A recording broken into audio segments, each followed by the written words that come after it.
Now let's look at our map data and our production data simultaneously. We can do this by analyzing our results in terms of a bubble plot. With a bubble plot map, we can pick the map that we want in the background and the parameter that we want to view in the foreground. Since this is an oil reservoir, we'll pick oil saturation as our background map, and we could view oil as the foreground, or we could view oil and water production simultaneously. When we contour the data, we see a contour of the topmost layer.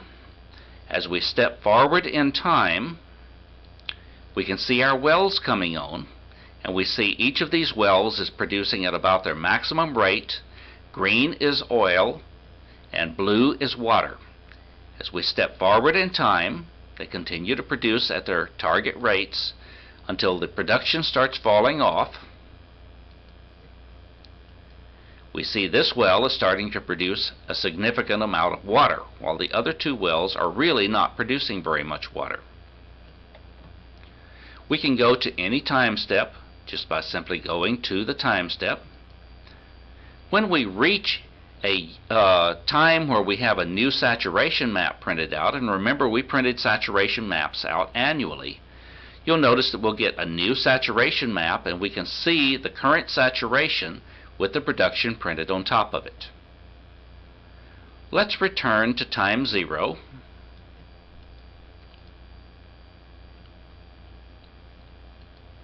Set a delay of 1 second between frames and run this as a movie.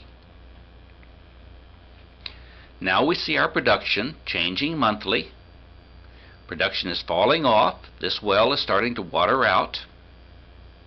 When we cross 1 year, we'll see a new saturation map printed in the background, and the run will continue on.